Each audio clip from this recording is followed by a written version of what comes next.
Pela graça de Deus, nós chegamos até agora. Somos realmente muito gratos a Deus, porque nos deu o prazer de participar desses cultos em torno, a partir, em função das 7 igrejas da Ásia, às quais Jesus escreveu uma carta contendo um conselho, uma repreensão e uma promessa. E essas cartas todas, mencionei num dos cultos, parecem saídas do jornal de amanhã, porque descrevem perfeitamente as nossas igrejas hoje. Descreve perfeitamente como se comporta o mundo em que nós vivemos também hoje. Eu disse ao pastor Osíris que talvez a única diferença é que as imagens talvez fossem diferentes que Jesus usasse, mas o conteúdo seria o mesmo. Nós precisamos ouvir isso, precisamos ser advertidos disto. Como disse o pastor Josué no culto das 9, nós não gostamos muito de palavra como arrependimento. Eu acrescento, nós não apreciamos muito palavra como pecado. É bom que não usemos essas coisas, como se as nossas vidas estivessem dignas do evangelho que nos alcançou. Por isso, esse é um tempo de cada um de nós, a partir dessas epístolas, refletir, meditar, fazer um exame interior e responder a Jesus para onde a gente quer ir, em termos de compromisso, em termos de dedicação, em termos de serviço, em termos de consagração das nossas vidas. Este é o propósito desta sequência de cultos. Como eu disse, em alguns deles, não queremos levar a igreja a fazer uma avaliação das suas condições físicas. Isso não é tarefa da igreja. Mas fazer uma avaliação das suas condições espirituais. E quando nós lemos essas cartas em conjunto, cada uma diferente, nós observamos então o nosso próprio retrato pintado por Jesus ali. E temos então uma decisão. O que é que faremos diante de tais palavras? Por isso somos gratos a Deus, porque não só providenciou que essa escritura fosse produzida, mas que também fosse preservada e ainda hoje possa ser exposta, e no Brasil, em grande liberdade. Essa semana eu estava lendo 2 reportagens, uma de um jornal norte-americano e outra de um jornal inglês. O americano mostrava um vídeo em que componentes de um certo segmento social, porque alguns cristãos ostentavam durante o evento que faziam numa certa praça, uns cartazes com versículos bíblicos, que, entre outras coisas, lembrava da necessidade de arrependimento a todos os que fossem idólatras, imorais e outras práticas, segundo os versículos bíblicos. Esses 2 ou 3 que seguravam esses cartazes foram perseguidos e violentamente atacados, jogados no chão e esmurrados, até chegar à polícia. Como se não tivesse liberdade de expressar, tanto no sentido quanto no outro. Também li num outro jornal, agora britânico, que em Londres, um pregador de rua lia um texto bíblico, e esse texto bíblico condenava um certo tipo de prática, os irmãos devem imaginar que eu estou falando, e foram presos, denunciados por alguém, então foram presos, levados à cadeia, onde passaram algumas horas, e estão sendo processados, porque leram um texto da Bíblia, que não podia ser lido, porque aquele texto era desrespeitoso a um certo grupo de pessoas.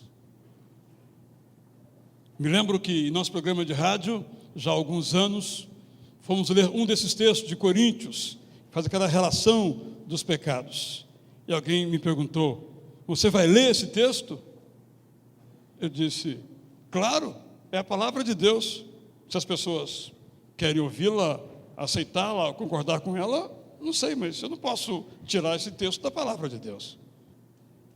Estou mencionando isso porque nós hoje ainda somos livres. Não desejo que não sejamos. Não há nada melhor do que a liberdade.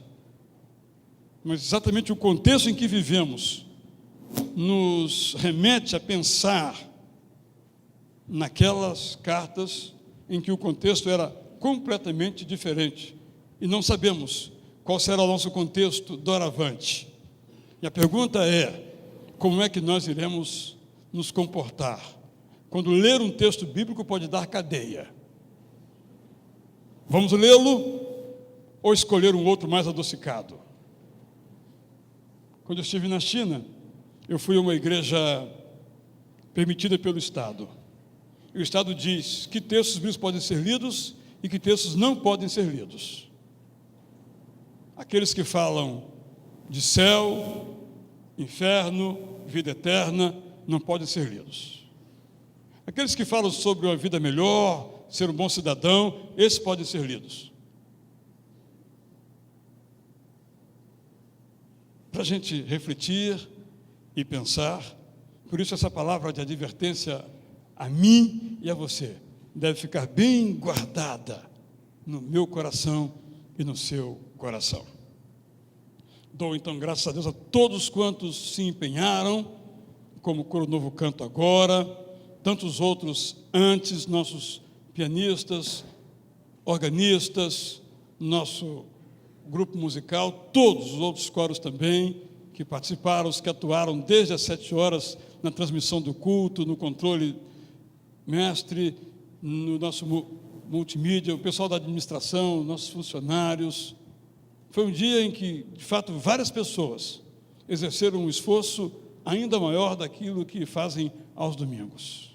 Mas, sem dúvida alguma, esse esforço não é para a exaltação de ninguém. Devo logo dizer que essa ideia de fazer 7 cultos não é minha.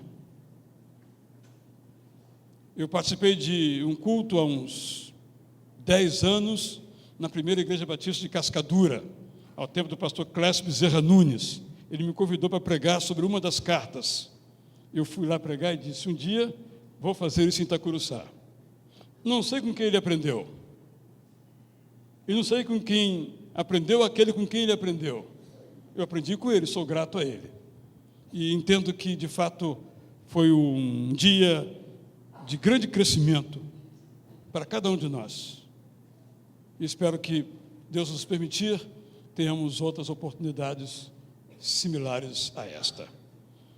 Aqueles que terminaram a sua leitura da Bíblia, a jornada 9ª, ou estão terminando, por favor, deem o seu nome na secretaria, por telefone, por e-mail, pessoalmente, que vamos confeccionar um certificado, vamos dar um brinde a cada um e sortear um comentário bíblico, o melhor comentário em língua portuguesa, quase 2.000 páginas, entre estes que leram a Bíblia. E vamos começar então, na primeira segunda-feira de agosto, a nossa 10ª jornada. Os textos estão organizados diferentes dos anteriores, a cada ano alguma coisa um pouquinho diferente para tornarmos melhor a nossa leitura, e o roteiro será distribuído como nos demais anos para todos que desejarem. Eu fiquei muito feliz hoje. Uma senhora me procurou, quase 80 anos, talvez mais de 50 anos de cristã. Ela disse: foi a primeira vez que eu li a Bíblia toda. E ela pediu para eu dar um autógrafo na Bíblia dela. Porque foi a primeira vez. Então, se você nunca leu toda, pode ser a sua primeira vez, não importa se você tem 10 anos ou 80. Pode ser a primeira vez. Em 77 semanas, aproximadamente, vamos ler então mais uma vez, pela 10ª vez. E alguns aqui, meus irmãos, leram as 10 vezes a Bíblia toda. Porque é a única maneira de nós conhecermos o pensamento de Deus e vivermos segundo esse pensamento nas nossas vidas. Pergunto se há entre nós alguém que pela primeira vez vem ao nosso culto, primeira vez chega aqui a este lugar de cultos. Há alguém assim? Fique em pé, por favor, para receber o nosso abraço. Se é a primeira vez que você participa conosco, aqui temos um jovem bem-vindo. 2, só se assentem depois de ganharem um abraço. Aperto de mão não serve. Há mais alguém? Ali atrás temos também um casal. Vão ser abraçados de igual modo.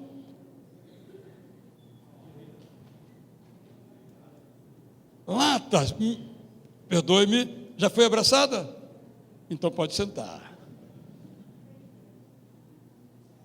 Há alguém que completou aniversário de nascimento, casamento ou batismo na data de hoje ou dessa semana? Quer que nós venhamos dar graças pela sua vida? Então, vem aqui.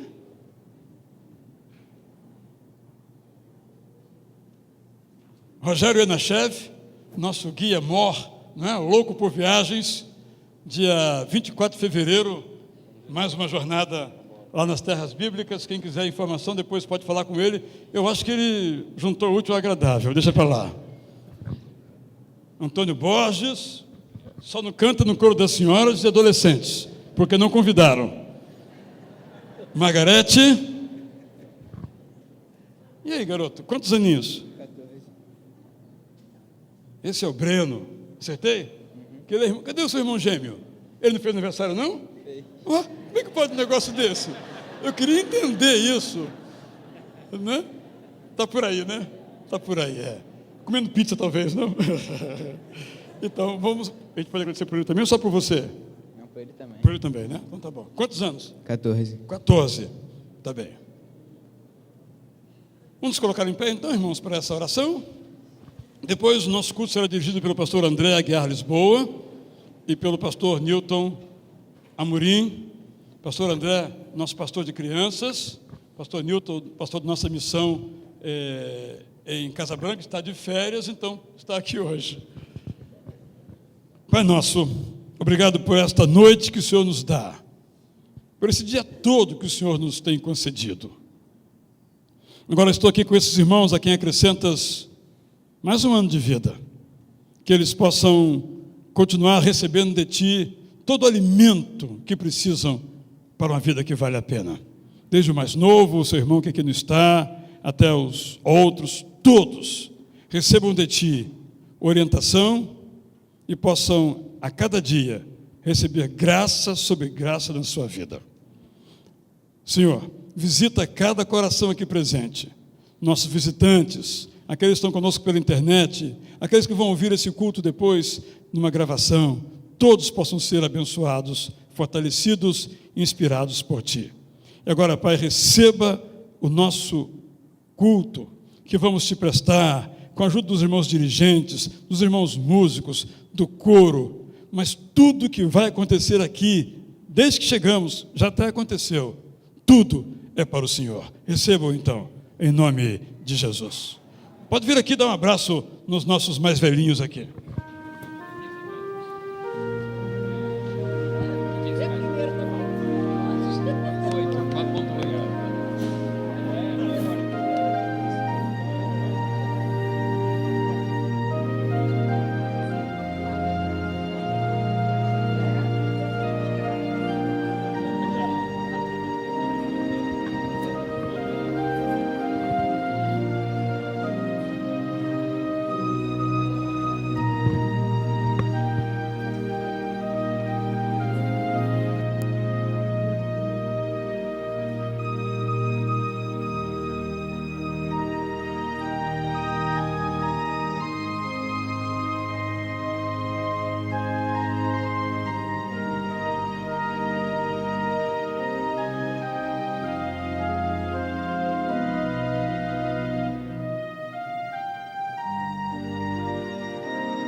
Que alegria estarmos aqui nessa noite. Que bom é podermos exaltar o nome do Senhor Jesus Cristo. Quando Davi, o grande rei de Israel, pensava em adoração, pensava nesse momento em que nós vamos engrandecer o nome de Deus, ele dizia que esse era um momento comunitário. E ele afirmava: engrandecer ao Senhor comigo e vamos todos juntos exaltar o seu nome. Vamos nos colocar de pé, porque hoje nós vamos ler Apocalipse capítulo 1, versículo 3. Está bem pequeno, mas eu acho que todos conseguem ler. Vamos fazer essa leitura juntos, irmãos. Feliz aquele que lê as palavras desta profecia, e felizes aqueles que ouvem e guardam o que nela está escrito, porque o tempo está próximo. Então, minha alma, canta a ti, Senhor, grandioso és tu. Vamos exaltar o nome do nosso Deus com toda alegria, com todo júbilo que o Senhor merece nesse momento.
Sim, Senhor, o teu nome é grande e por isso estamos aqui para te adorar, para te exaltar, para reconhecer a tua grandeza nas nossas vidas, a tua grandeza na natureza que criaste e sobre todas as coisas, a grandeza do sacrifício de Jesus Cristo em nosso lugar.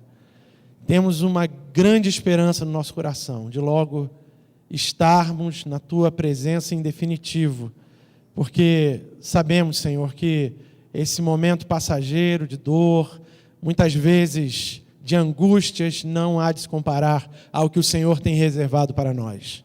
Louvamos o teu nome, adoramos a ti e reconhecemos que não há outro maior do que o Senhor.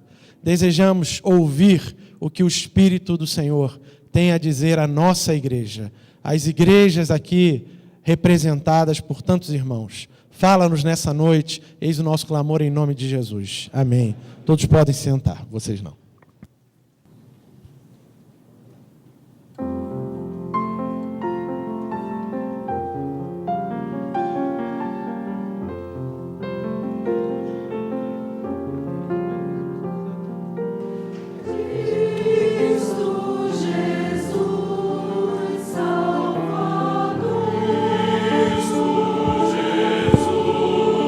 Salvador,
luz, nós somos chamados também para ser luz.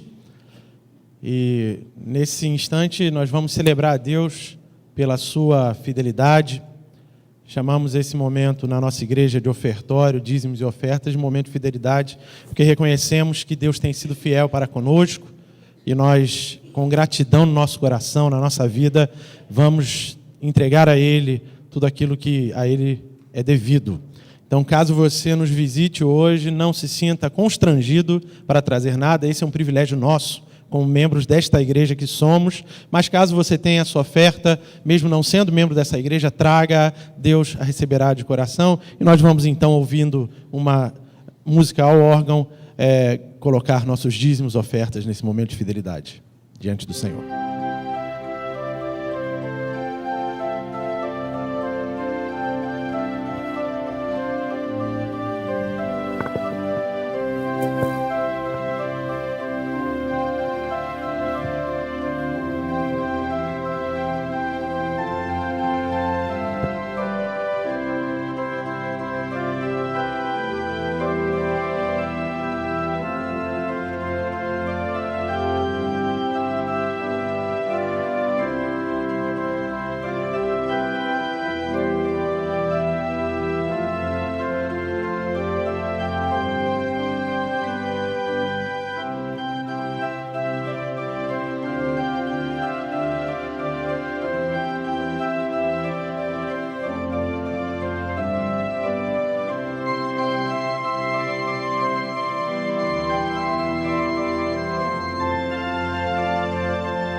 Somos-te gratos, ó Deus, pelos dízimos e ofertas colocados aqui pelos teus filhos. Que eles sejam muitíssimos abençoados por ti e sempre conscientes que tudo que temos vem de ti. É a nossa oração, agradecidos, em nome de Jesus. Integridade e propósito, porque ser cristão não é ir à igreja por conveniência. Vamos ler o texto em Apocalipse 3, versos 15 ao 20. Conheço as suas obras, sei que você não é frio nem quente. Melhor seria que você fosse frio ou quente. Assim, porque você é morno, não é frio nem quente, estou a ponto de vomitá-lo da minha boca. Você diz, todos.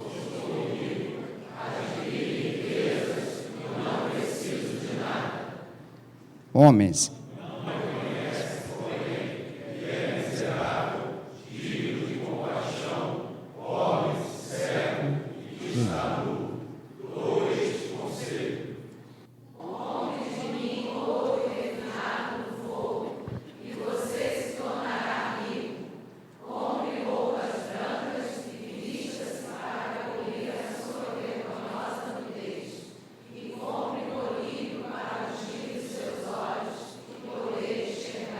Repreendo e disciplino aqueles que eu amo. Por isso, seja diligente e arrependa-se. Eis que estou à porta e bato. Se alguém ouvir a minha voz e abrir a porta, entrarei, cearei com ele e ele comigo. Cantemos o hino 366. Ó Jesus, vem habitar em nós.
podem se sentar. Vamos passar agora para um instante no nosso culto que chamamos de momento de reflexão, de confissão. Quando eu e você vamos preparar, ou melhor, permitir ao Espírito Santo de Deus que prepare o nosso coração para o que vamos receber dele nessa noite, por meio do seu servo, pastor João Falcão Sobrinho, que está aqui conosco. Quero convidá-lo, enquanto vamos ouvir o coro Novo Canto, entoando Teu é o reino, a dizer ao Senhor, Teu é o meu coração, Senhor, Tu é minha vida.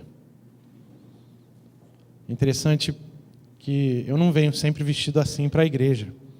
E alguns irmãos viraram para mim hoje e falaram, agora está parecendo pastor.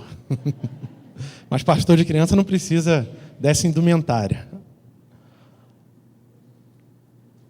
Mas não importa como você esteja por fora, o que importa é como o seu coração está diante do Senhor. Não é como você se apresenta para que os outros vejam, mas como está o seu coração. Então eu quero lhe convidar, enquanto vamos ouvindo este hino, esta música que vamos agora escutar, que você possa silenciar o seu coração de outras vozes, permitir que o Senhor fale com você. Feche seus olhos se você quiser. Se quiser, olhe para aqueles que vão cantar, mas que permitamos ao Senhor que ministre nos nossos corações agora.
Temos a alegria, então, como já dissemos aqui, de ter conosco o pastor João Falcão Sobrinho.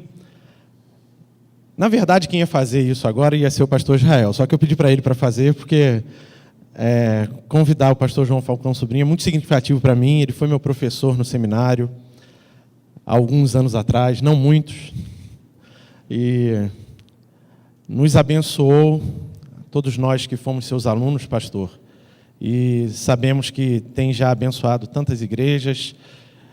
Agora, creio que nenhum pastor se aposenta de fato, mas ele já não está mais em atividade em nenhuma igreja, está em todas ao mesmo tempo. Veio da igreja primeira de Irajá, onde ministrou hoje, e é provavelmente o seu ministério mais duradouro.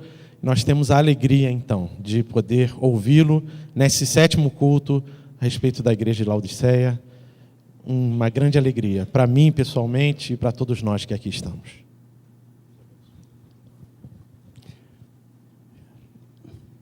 Irmãos, depois de quase 20 anos, é a primeira vez que eu volto a este púlpito. E antes de ler a palavra de Deus, que já foi lida, mas eu vou ter que repetir, eu quero dizer uma palavra pessoal, dentro do tempo que me é disponível. Quero me congratular com a igreja, com seu ministério, pela aquisição do terreno onde vai ser construído para a glória de Deus um grande templo. Estou muito feliz com essa aquisição. Eu me alegro com a alegria de todas as igrejas. E quando eu soube dessa aquisição aqui, eu fiquei muito feliz. E espero que a igreja que perdeu a oportunidade de ter terrenos aqui ao lado, mas voltou a ter essa oportunidade e adquiriu um grande espaço para um grande templo. Espero que a prefeitura aprove a planta, depois, não sei se já está pronta a planta, e que logo a gente ouça o movimento das estacas aí batendo para erguer esse templo. Irmãos, eu estou feliz, eu me sinto feliz como os irmãos, como se eu fosse membro da Igreja Batista de Itacuruçá. Estou feliz com essa aquisição e com essa perspectiva, essa possibilidade. Deus merece, a Tijuca merece, e a igreja merece essa oportunidade que está sendo dada por Deus. Então vamos ler a palavra de Deus, que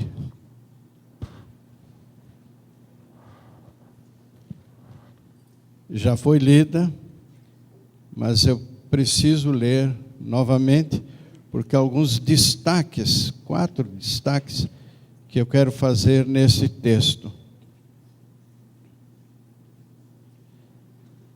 Achei. Tem tanto papel aqui.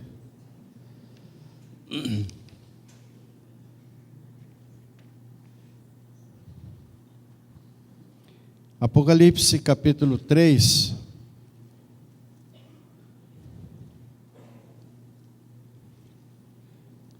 Versículos 19 a 22.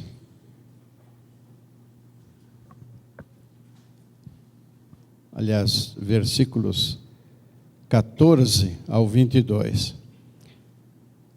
E ao anjo da igreja que está em Laodiceia, escreve: Isto diz o Amém, a testemunha fiel e verdadeira, o princípio da criação de Deus. Eu fiquei intrigado com esta expressão, o princípio da criação de Deus, o modo como Jesus aqui se apresenta.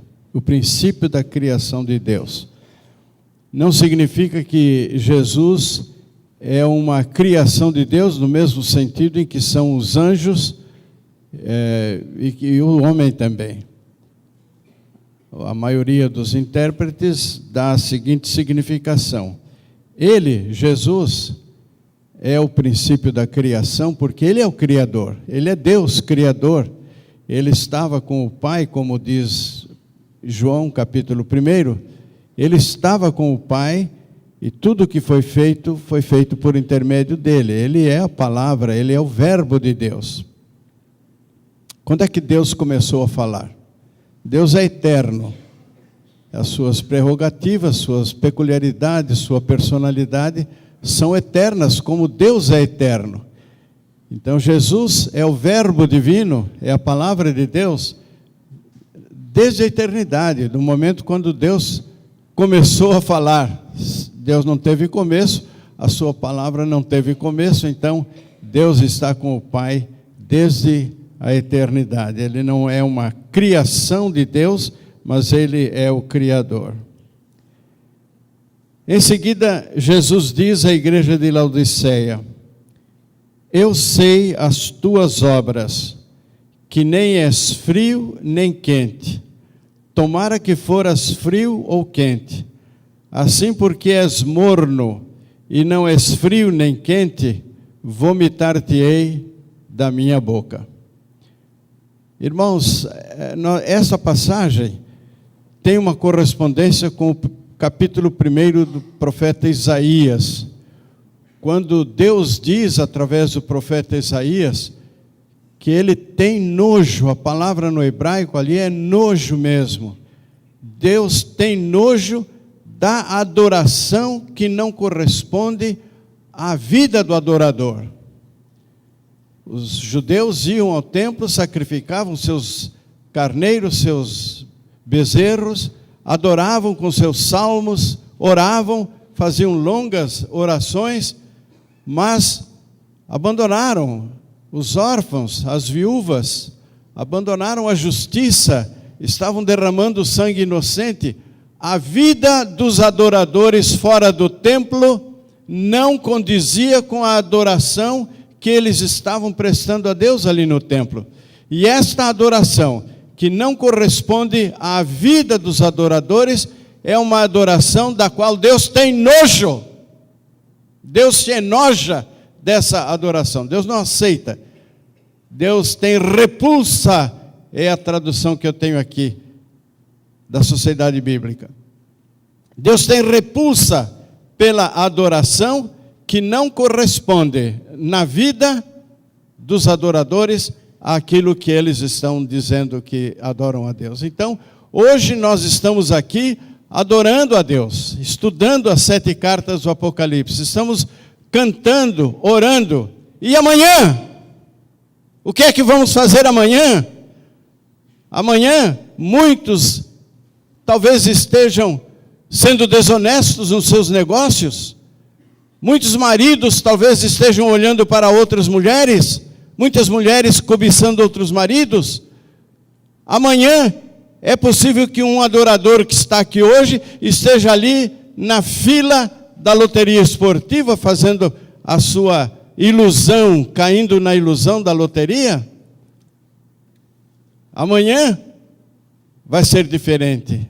Muitos não estarão adorando a Deus naquilo que vão fazer durante a semana. Desta adoração que não corresponde à vida que nós vivemos durante a semana, Deus tem nojo. E é isto que Deus está dizendo à igreja de Laodiceia. Quando eu era pastor da igreja de Irajá, houve um congresso da mocidade e convidaram um conjunto de Niterói para cantar. Eram 7 componentes. Eu não pude assistir o início do culto, estava no gabinete pastoral dando audiência, e quando eu subi, o templo estava cheio de jovens, era um congresso da juventude, muito animado, e lá atrás, nos 2 últimos bancos, estava um grupo de rapazes e moças conversando, rindo e conversando, enquanto a dirigente do culto, que era Esther, estava orando. Durante a oração, eles estavam rindo e conversando, então a oração não era com eles. Quando ela terminou de orar, ela disse: agora eu vou convidar o conjunto para vir aqui à frente. Eu pensei que eram incrédulos, que eram ímpios ali, que não sabiam o que é oração. Mas aqueles que estavam ali rindo e conversando, enquanto se fazia oração, foram à frente. cantaram, pularam, e gritaram amém, aleluia, tudo aquilo que nós já sabemos que esses conjuntos fazem, e depois de muita falação e muita música, muito barulho, terminou o culto. Um casal da igreja estava celebrando um aniversário, não sei se de namoro, de casamento, de quê, e foi a uma famosa pizzaria que há lá no bairro. Ele terminou o culto, eles estavam no culto na igreja, então foram para a pizzaria Palanca Negra, lá na Avenida Miriti, para celebrar o seu aniversário, talvez de casamento. Chegaram, pediram a pizza, eles já conheciam o garçom, pediram a pizza, e enquanto estava sendo preparada a pizza, aqueles rapazes, aquelas moças do conjunto que acabaram de tocar na igreja, entraram falando os mais terríveis palavrões. E sobre a mesa, logo colocaram bebidas. E não era cervejinha, não, era uísque, caipirinha. E fumando. Os 7 estavam puxando do cigarro. Eu acho que era cigarro mesmo, não era maconha, não. Estavam ali fumando, bebendo bebidas alcoólicas e falando palavrões. Aquele casal, aquele advogado e a esposa ficaram tão enojados, se sentiram tão mal com aquele péssimo testemunho daquele grupo, que cancelaram a pizza e foram embora para casa. E depois me contaram. Eu disse, então vem cá, vamos orar por aquele conjunto. E nós 3, eu e o casal, ali no cantinho da igreja, oramos por aquele conjunto lá de Niterói. Então, essa é a adoração da qual Deus tem nojo. É a adoração das pessoas que cantam, que louvam, que oram, que pregam também, mas a vida deles lá fora não corresponde à adoração que eles estão prestando. Essa era a situação da igreja de Laodiceia. Eles estavam vivendo uma dupla realidade. Adoravam a Deus, mas não praticavam a sua adoração. Não praticavam uma vida correspondente à adoração. Vamos fazer alguns destaques neste texto. No verso 15, Jesus diz, eu conheço as tuas obras. O adorador pode enganar a esposa, pode enganar o marido, pode enganar o pastor. Olha, o pastor Israel Belo é um pastor que enxerga, ele vê longe, mas ele pode ser enganado. Pode enganar o pastor, pode enganar os diáconos, pode enganar os pais, pode enganar os filhos, mas não pode enganar a Deus. Eu conheço as tuas obras e sei as intenções mais secretas do seu coração. É o texto. Eu sei as tuas obras e as intenções com que elas são praticadas. Eu sei os sentimentos do seu coração, conheço. Eu sei as tuas obras. Uma vez eu fui fazer uma visita e havia uma garotinha loirinha de uns 8, 9 anos, aliás menos, uns 5 ou 6 anos, e ela fez lá alguma coisa que ficou envergonhada, então se abaixou e cobriu os olhos com as mãos. Ficou de cócoras com as mãos nos olhos. E eu perguntei para a mãe dela, por que ela está assim?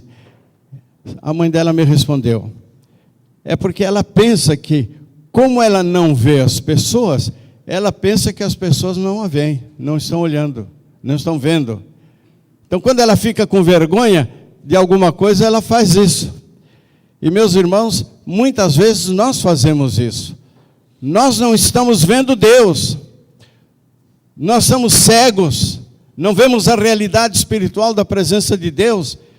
Então nós pensamos que Deus não está nos vendo, porque nós estamos cegos e não estamos vendo Deus.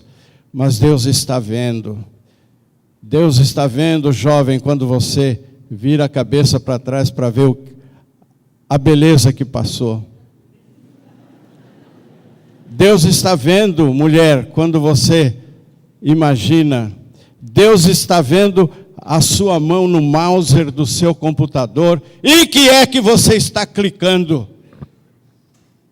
Deus vê todas as coisas. Deus sabe o que está em cada neurônio da sua cabeça, 80 e tantos bilhões de neurônios na sua cabeça. Deus sabe o que está registrado em cada neurônio da sua cabeça. Ele conhece as intenções mais secretas do seu coração. Eu conheço as tuas obras. Nada escapa ao conhecimento de Deus. Segundo destaque, no versículo 16. Não és frio nem quente. Não és frio nem quente. Para mim, esse texto é muito elucidativo, meus irmãos, porque eu sou conhecido na minha família como o homem que gosta de extremos. Eu não gosto de leite morno. Para mim, o leite tem que ser ou super gelado, com algumas pedrinhas de gelo, ou então quente. Eu deixo 70, 80 segundos, ou é minutos? Não, é segundos, não é? No micro-ondas, e muitas vezes eu volto com o leite para o micro-ondas. Eu gosto do leite quente, ou então bem gelado. Morno me dá ânsia de vômito. Não gosto de chá morno. Lá em Irajá nós tínhamos uma irmã que gostava de servir chá. E o chá da irmã Mercedes, se alguém conhece o pastor Baltazar, é a mãe dele. O chá da dona Mercedes tinha duas características. Era morno e melado. Era metade do copo de açúcar e o resto de chá. Então, eu não gostava. E eu dizia para ela, dona Mercedes, deixa eu fazer o meu chá. E eu pegava um chá e água bem quente e punha pouquinho açúcar. Meus irmãos, o morno é bom. O leite morno é bom para quando você está com um problema no estômago. Mas leite morno não é, para o meu gosto, não é saudável. Eu não gosto. Deus não gosta de crente morno. Crente que anda com um pé no caminho e outro no mato. Crente que adora a Deus, mas também gosta de uma situação de pecado. Adora a Deus no domingo e durante a semana é outra coisa. Deus não se agrada desse tipo de adoração. Mais um destaque. Aqueles crentes de Laodiceia estavam recebendo a influência poderosa da cultura da cidade de Laodiceia. Laodiceia era uma cidade rica. Era um centro, era o Wall Street da Ásia. Era o centro econômico de todas as cidades em volta, e cidades maiores do que Laodiceia. Vinha gente depositar dinheiro nos bancos de Laodiceia, de Éfeso, de Esmirna, de Herápolis, vinham depositar o dinheiro lá. E por causa da sua riqueza, o povo de Laodiceia era um povo orgulhoso, soberbo. No ano 60, enquanto Nero era o imperador, houve um grande terremoto que devastou as cidades em volta de Laodiceia, inclusive a cidade de Laodiceia foi destruída. E César, Nero, mandou seus emissários oferecerem ajuda para a reconstrução daquelas cidades. As outras cidades aceitaram. Os laodicenses recusaram a oferta e disseram: nós vamos reconstruir a nossa cidade com os nossos próprios recursos. Era uma cidade de gente rica. Era uma cidade que tinha um famoso lanifício que produzia uma lã de altíssima qualidade, uma lã negra de alta qualidade que era usada para fazer roupas, tapetes, e também era uma cidade onde havia uma faculdade de medicina, uma escola de medicina, onde se produzia um colírio que era muito procurado, porque era bom para curar várias oftalmites. Era então um centro financeiro, um centro produtor de roupas e tapetes. Era uma cidade muito rica e orgulhosa. E esse orgulho da cidade se projetou na psicologia da igreja. Rico sou e de nada tenho falta. Tu estás dizendo, rico sou e de nada tenho. Sou uma igreja rica. Tenho grana sobrando no banco. Tenho alto saldo no banco. Não preciso de nada. Soberba, orgulho. E Jesus diz, e não sabes que és, verso 17, um desgraçado, tradução da Sociedade Bíblica, miserável e pobre e cego e nu. Os laodicenses estavam enganados a respeito de si mesmos. Eles estavam cometendo um erro de autoavaliação. Eles estavam achando que estavam eram o rei da cocada preta, que eles estavam com tudo. Tudo, temos dinheiro, nada nos falta. Mas Jesus diz, e não sabes que és, como é? Miserável, pobre, cego e nu. Deveria estar sentindo vergonha da sua nudez. Mas, meus irmãos, nem tudo está perdido. Essa igreja que Jesus classifica como uma igreja de pessoas que estão numa situação de miséria moral, espiritual, de cegueira espiritual, estão espiritualmente nus, sua alma não tem as vestiduras das virtudes, da verdade, da justiça, da bondade. Então, Jesus dá uma palavra de esperança. Arrepende-te. A esperança está no arrependimento, na mudança da mente, na mudança da vida, em assumir um compromisso íntimo, pessoal com Jesus. Não ser apenas um assistente, um frequentador da igreja, não ter apenas o seu nome registrado no rol de membros da igreja, não ser apenas alguém que vai à igreja para adorar a Deus, mas alguém que na sua vida profissional, na sua vida conjugal, na sua vida familiar, tem um compromisso pessoal, íntimo, profundo, inarredável com Jesus Cristo. Tem um compromisso com Jesus e vive em Jesus. Quando eu era seminarista da igreja de Bento Ribeiro, eu era professor, era o supervisor ou dirigente dos embaixadores do rei, sempre estava conversando com eles. Então, 2 embaixadores eram já adolescentes grandinhos, de 17 anos, 16, 17 anos, e vieram me contar a experiência que eles tiveram. Eles sentiram vontade de ir na casa da Maricota. A casa da Maricota era um lugar que tinha uma bandeira colorida na porta. Na saída da casa. E ali era o lugar onde os iniciantes do sexo iam aprender a praticar o sexo. E os 2 garotos da igreja sentiram vontade de ir lá. E mandaram perguntar quanto era a pegada. E tendo a resposta, eles arranjaram o dinheiro e os 2 marcharam para ir para lá.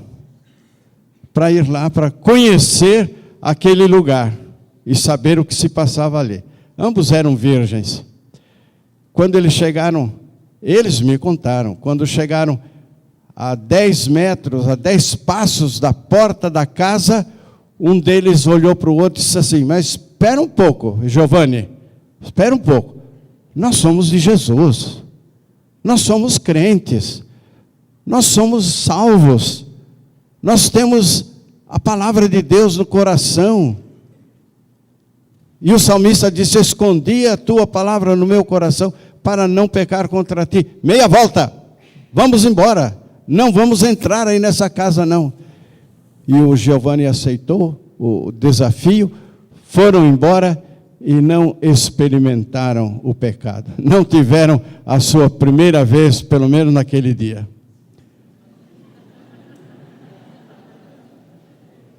Olha, meus irmãos, o Espírito está dentro de nós. Você já percebeu como o Espírito Santo nos adverte quando nós vamos cometer algum pecado, quando vamos dizer uma mentira, quando vamos fazer um negócio desonesto? Já perceberam como a voz do Espírito em nós nos adverte? Não faça, não diga, não vá. Já perceberam isso? Agora, nós podemos ir abafando a voz do Espírito. E ele vai falando cada vez mais fraquinho. Não diga, não vá, não fale, não faça. Até que essa voz some. Nós podemos apagar essa voz dentro de nós.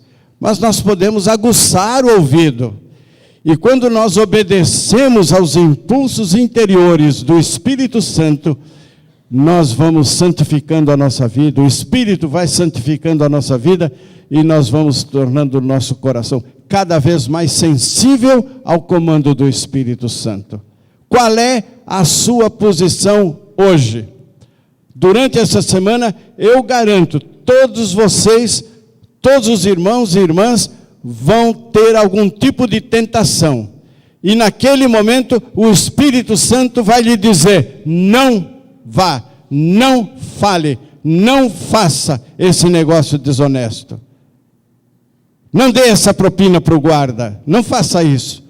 Afinal, você é um crente, você tem Jesus no coração, você tem a palavra de Deus no coração. Naquele momento, se você ouvir a voz do Espírito e aceitar o desafio do Espírito para uma vida, naquele momento, uma vida de santidade, a partir dali, você vai sentir uma alegria muito profunda por vencer a tentação e vai tornar a sua audição à voz do Espírito cada vez mais sensível. Ainda que você tenha problema de surdez, você vai sentir na alma a inclinação do Espírito, a indicação do Espírito, e quanto mais você obedecer, mais sensível estará o seu coração. Há dois contrastes que eu quero destacar. O primeiro contraste é da igreja de Laodiceia com a igreja de Filadélfia. No capítulo 3, verso 8, Jesus diz à igreja de Filadélfia: eu sei as tuas obras, eis que diante de ti pus uma porta aberta e ninguém a pode fechar. Uma porta aberta diante da igreja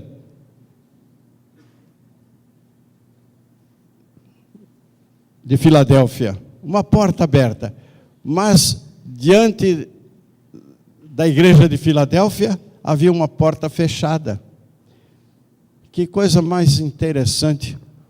O rei, o juiz, batendo a porta do súdito, do réu, e querendo entrar para ter comunhão com ele.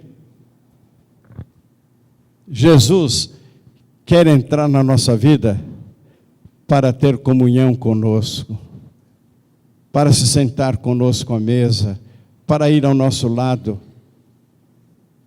no metrô, no ônibus, na escola, onde estivermos, para estar ao nosso lado quando estamos manipulando o mouse do nosso computador. Ele quer participar da nossa vida.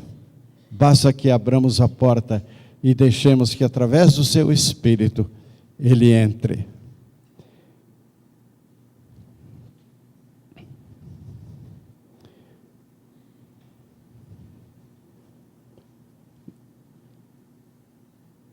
Finalmente, meus irmãos, o último destaque que eu quero fazer é nessa palavra maravilhosa do verso 21. Ao que vencer, lhe concederei que se assente comigo no meu trono, assim como eu venci e me assentei com meu Pai no seu trono. Irmãos, nós somos convidados a participar da autoridade e da glória de Jesus. A autoridade de Jesus não nos humilha, não nos esmaga. Como é difícil a gente chegar perto de um vereador, de um deputado, de um ministro, de um presidente, então nem se fala. Alguns presidentes eram bem populares, não é como o Jânio Quadros, que mandou parar a comitiva e entrou na minha casa quando foi inaugurar o sistema de águas da cidade de Promissão. Eu era pastor, estava lá e ele entrou. Ele queria beber água mesmo, água que passarinho bebe, porque ele era chegado a uma branquinha, era chegado a uma cachaça. E ele gostava de cachaça boa com anis, era a bebida preferida, mas ele queria apenas água. Mas que honra! A cidade inteira ficou sabendo que o governador de São Paulo entrou na casa do Falcão, entrou na casa pastoral, que foi uma honra muito grande. Nós não temos no Brasil rei. Somos uma república, graças a Deus. Somos uma república. Mas com que dificuldade nós conseguimos chegar a um juiz, a um deputado, a um senador, a um vereador, ao guarda da esquina? Que dificuldade para chegar a uma autoridade. Nós nos sentimos humilhados, muitas vezes esmagados. Eu já tive esta experiência de tentar me aproximar de um juiz para pedir justiça por uma viúva, e o juiz lá de cima do seu trono judicial, olhando para baixo, olhando para mim, o que é que ele era um paraibano, o que é que o senhor deseja? Falando com sotaque paraibano, que eu não sou imitador, não sei imitar. O que é que o senhor deseja? Ele estava me chamando de senhor porque queria que eu o chamasse de meritíssimo. Que dificuldade olhar para aquele trono, para aquela cátedra e ver aquele homem importante ali. Eu me senti esmagado, pequenininho, me senti desse tamanhinho. Mas, meus irmãos, não é assim com Jesus. Jesus diz: ao que vencer eu lhe darei que se assente comigo no meu trono. Nós somos chamados a participar da glória e da autoridade de Jesus. Ele é nosso amigo, Ele não nos esmaga com a sua autoridade, com a sua onipotência. Ele não nos esmaga, Ele nos ama, Ele nos recebe, Ele cuida de nós. Sejamos vencedores. Não sejamos crentes como os laodicenses, mornos, indiferentes, apáticos, frequentadores de igreja, mas não participando da vida em Cristo na nossa vida particular. Não sejamos laodicenses, sejamos crentes firmes no Senhor, crentes convictos do compromisso que tem com Jesus, de viver uma vida de santidade, uma vida de pureza. Daqui a pouco, daqui a alguns instantes, nós vamos participar da ceia do Senhor. Ali está o cálice, contendo o fruto da vide, que representa, lembra, simboliza o sangue de Jesus.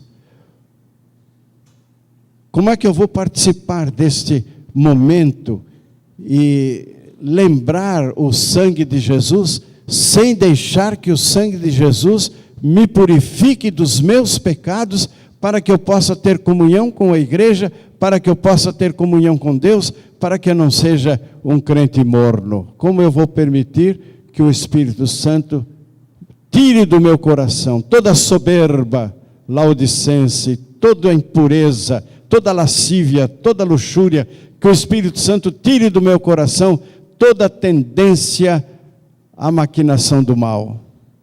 Como eu vou permitir que o sangue de Jesus me purifique? Como é que funciona isso? Qual é o método de ação do sangue de Jesus?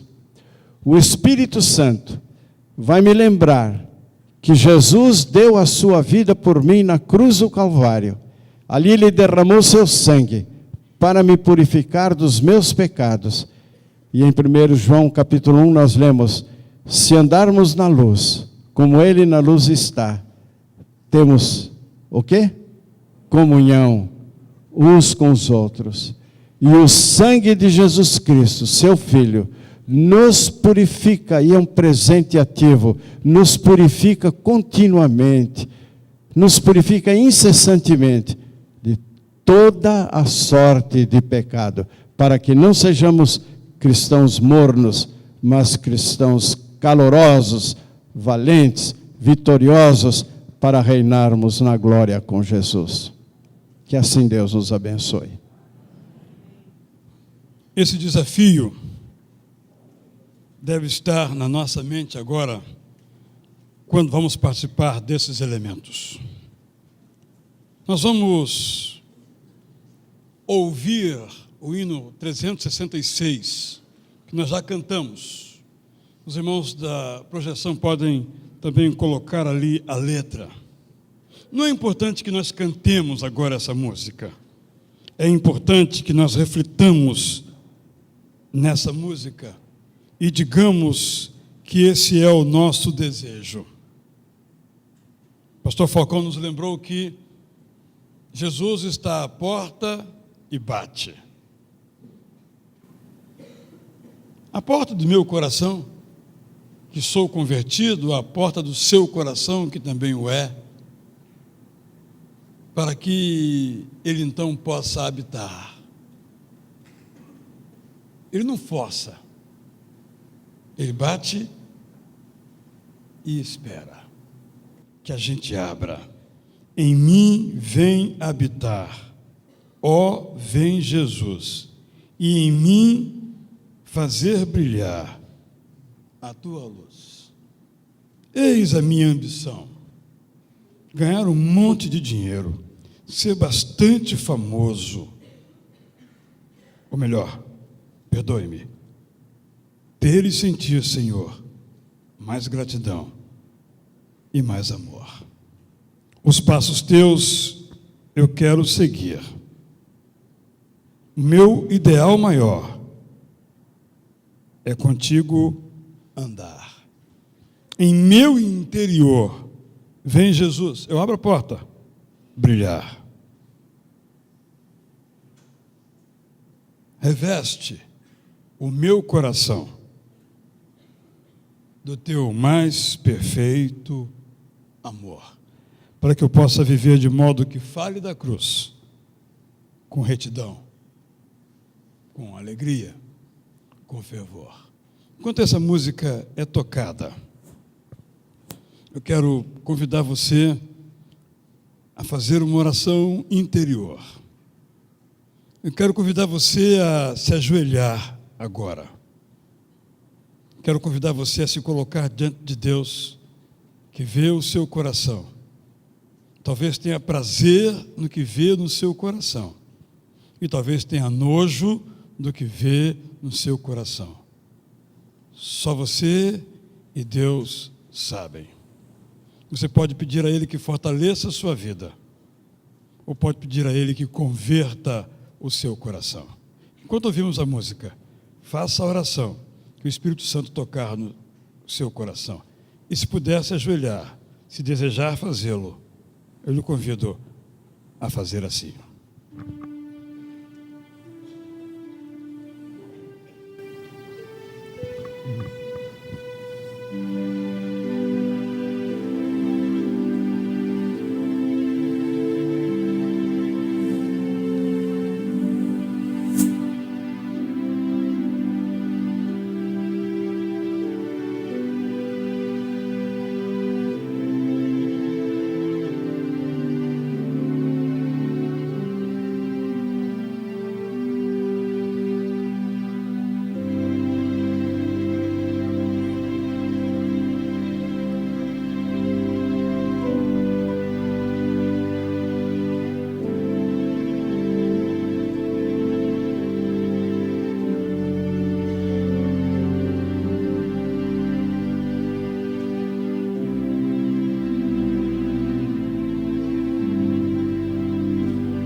você é então convidado a participar conosco da ceia do Senhor. Sobre o suco de uva, o pastor Falcão já falou.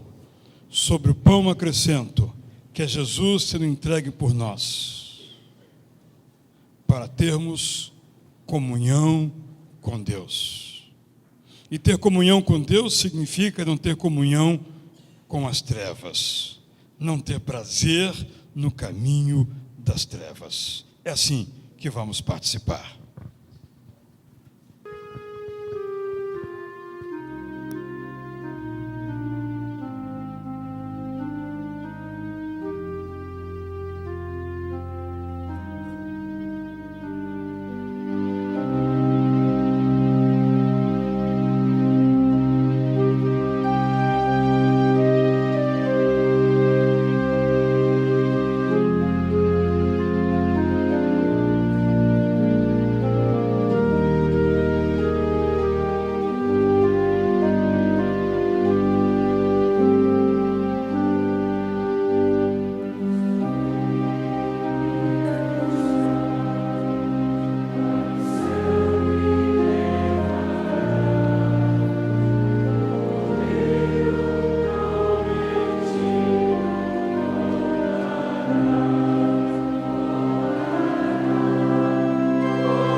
Com esta oração, tomemos do pão.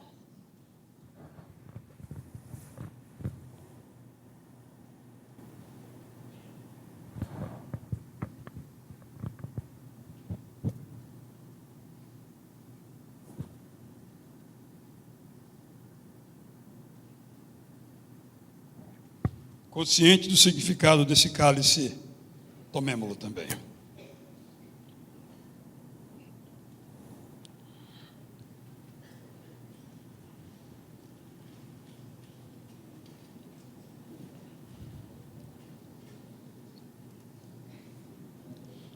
Jesus disse: todas as vezes que nos reuníssemos, deveríamos tomar a ceia do Senhor. Disse também que todas as vezes que o tomássemos, nós celebraríamos a sua volta. Isso implica, de igual modo, o nosso compromisso missionário. Como foi lembrado aqui hoje, nós hoje podemos celebrar a Cristo, porque algum dia aqui vieram pessoas de outras cidades ou de outros países e nos anunciaram.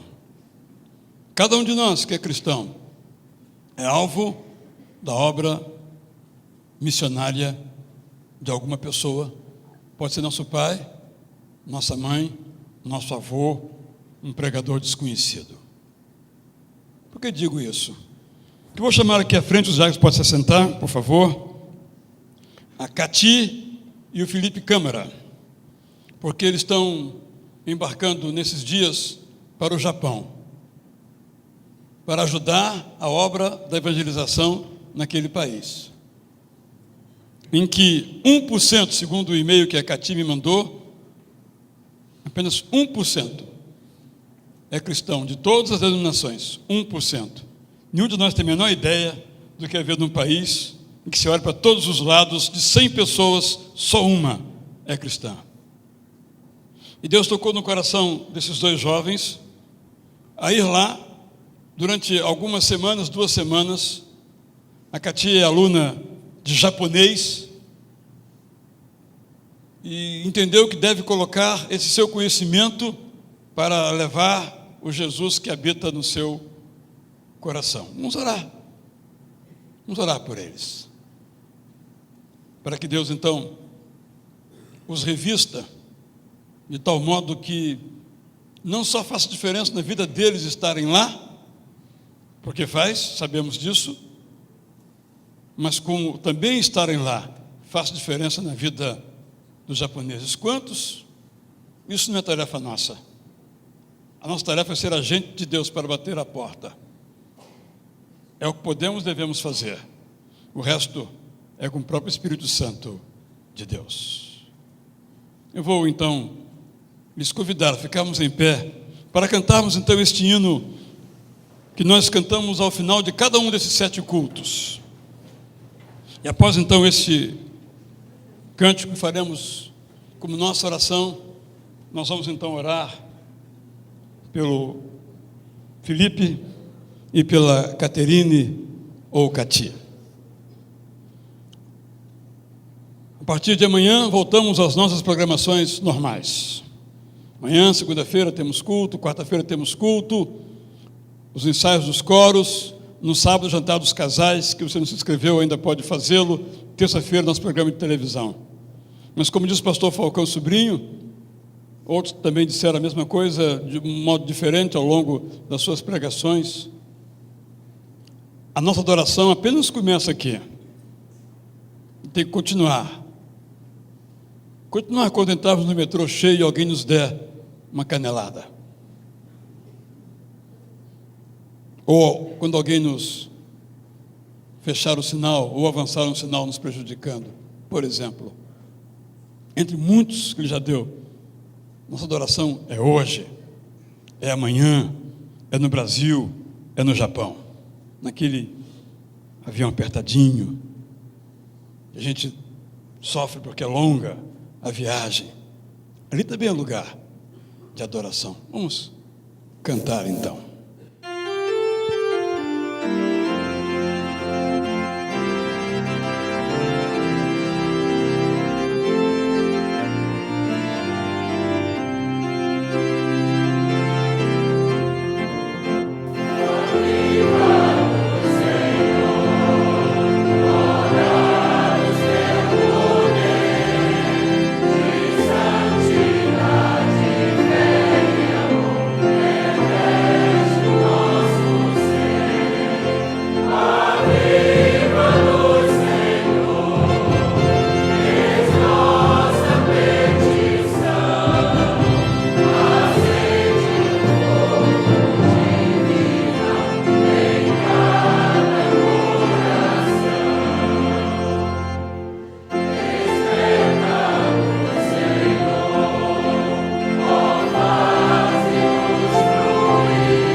O Daniel vai orar então agora por esses dois nossos jovens missionários temporários.